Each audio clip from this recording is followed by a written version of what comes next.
Good morning and welcome back to Almus Market Mornings. It was a data heavy Friday with markets digesting multiple signals. US PCE inflation came in line with expectations, easing concerns for any sudden spike, though the personal spending cooled noticeably. Meanwhile, India's economy delivered a strong Q4 GDP print, pushing the full year growth to 6.5%. But trade tensions continue to simmer. President Trump has now proposed doubling tariffs on imported steel and aluminum to 50%, keeping the tariff narrative firmly at play. Morning, JK. What are the key things you would be looking for this week? Good morning, Swaraj. Yes, it was indeed a week full of, at least the latter part was, visit with a lot of data. And particularly, we had numbers on inflation from the major regions. Friday, we mentioned about how the Tokyo region inflation in Japan had gone up, particularly the core inflation. And this actually adds to expectations of rate hike by Japan in July. Um, on you know in other regions, we actually had a different picture. Germany actually showed lower inflation. This was helped by lower wage pressures. And even the services inflation was somewhat lower. ECB is meeting this Thursday, and the number should be actually helpful in supporting another rate cut by ECB. Of course, future actions by them will be once again data dependent, and possibly there will be some, higher inflation going forward, particularly in view of the higher fiscal spending that the government is planning, which we have been, reporting, in the last few months. In US, of course, the inflation was in line with the expectation, and yes, that removes the concerns that tariff-related inflation is biting anytime. And still, I don't think Fed will hurry to change any of its stance. Although, interestingly, today one of the influential Fed member, Mr. Waller, made a statement that it is he doesn't expect any persistent inflationary pressure from the tariffs, and he says possibly we can look forward to some rate cuts this year. That was quite a dovish statement from a Fed member. Although we will probably look forward to Powell's, statements today when he is actually giving a speech to the Fed governors on international finance.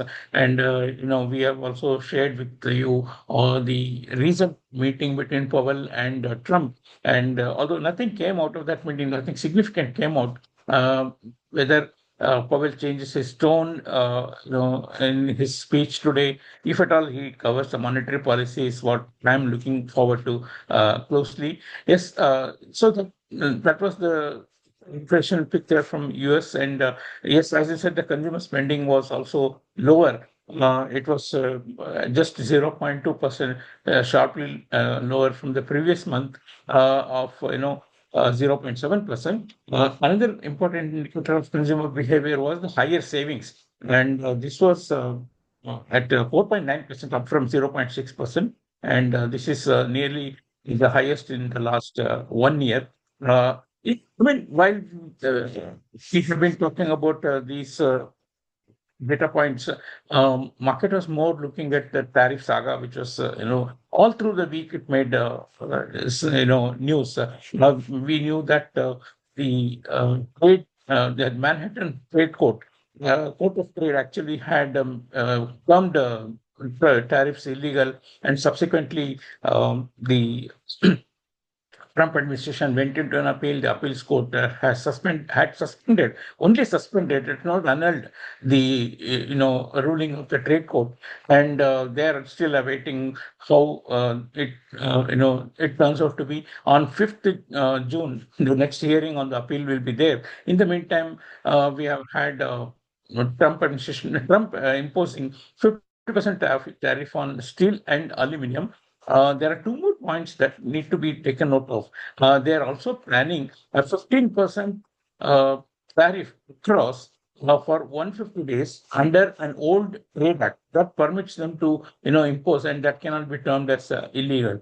And they are the trade officials in US, they are also saying that if in case the appeal is not held, but rather if they fail in to get the tariff suspension to be removed, tariff illegality to be cancelled by the appeals court, and they have already been planning other means to achieve what they are looking to.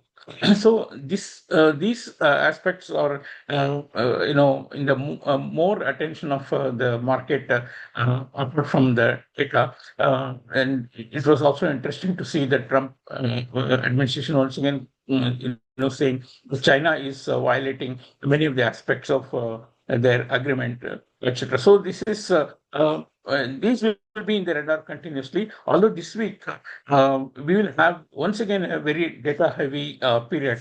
We start off with Eurozone inflation, and which is important once again ahead of the ECB. We'll have the the final reading on the PMI manufacturing and services from various regions.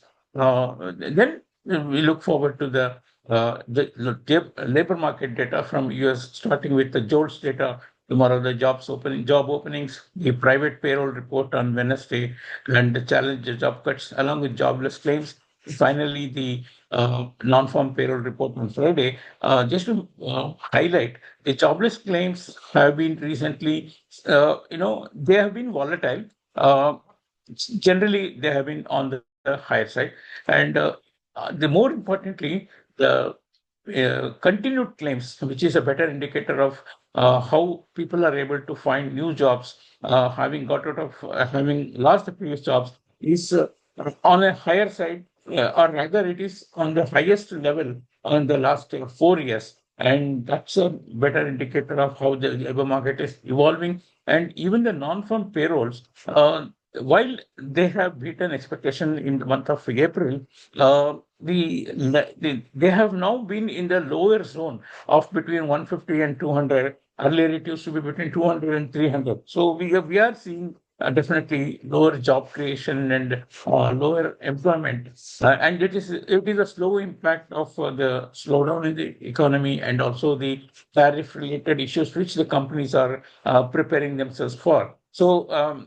overall, there is a sense of weakness in the economy with a lower inflation. So that's what is actually reflected in the dollar also. So just to highlight, the dollar has in month of May, it has finished one of the longest losing streak. Last 5 months. I mean, it started at 1.1018 in the month of January, and now we are below 100, and this is 5 month stretch of losing streak for the dollar, and it's clear evidence of the trend in which the dollar is currently. We have, of course, been speaking about some retracement for the dollar, while that has been happening, but that has been very shallow, and market is quick to slide the dollar.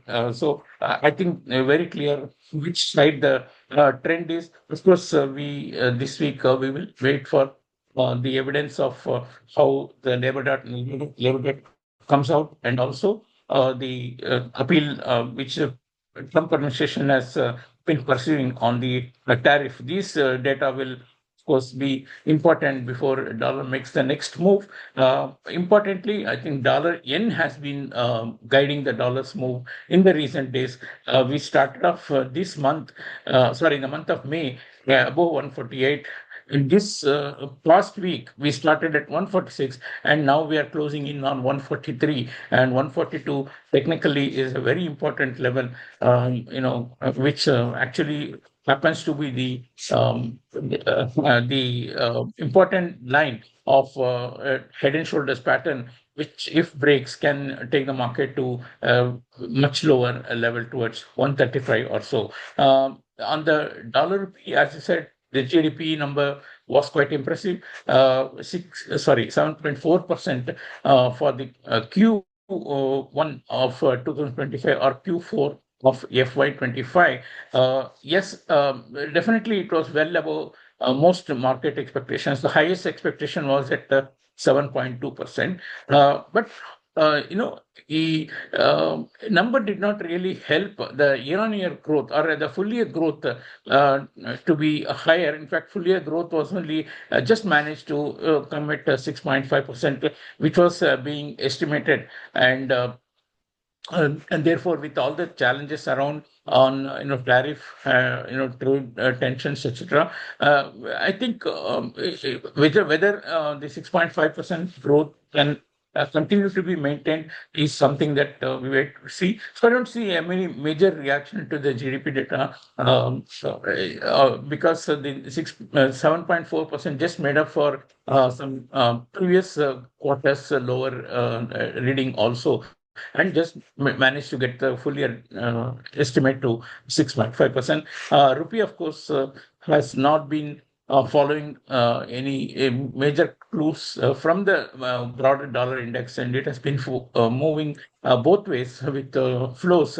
And generally, the flows have been on the dollar buying side, and that's why we are seeing good support well above 85. Although the resistance at 85.70 is also being respected. I think with the data filled week and dollar index still not making any decisive move, rupee should move at least in the initial part of the week in a narrow range between 85.20 and 85.80. Thank you. Thank you, JK. And I think given what is happening with tariffs, we should have a separate podcast for all the tariff related updates. I think that's the situation, the way things are moving, that's what it seems like. Very Uh, true. Very true. Yeah. Yeah. And of course, now the legality remains a gray area, and an appeal is underway in the US. 5th of June would be an important date for that hearing. And that would determine the legality of the tariffs which President Trump is imposing. We covered a lot on data. This week, we have the Eurozone inflation, final reading of PMI from various regions, jolts and job opening claims. So a lot of labor market related data, culminating with non-farm payrolls on Friday. When it comes to rupee, we had the Q4 GDP, which was well above market expectations, though it didn't really help the full year growth for FY25, which was at 6.5%, well within the estimates. USD INR remains very, very flow driven, has not reacted much. It is moving both sides, and I think it will. What JK mentioned about the range, I think that's the both side range which the markets should be following. That's it from us today. Thanks for listening. Tune in tomorrow for the latest in the financial markets.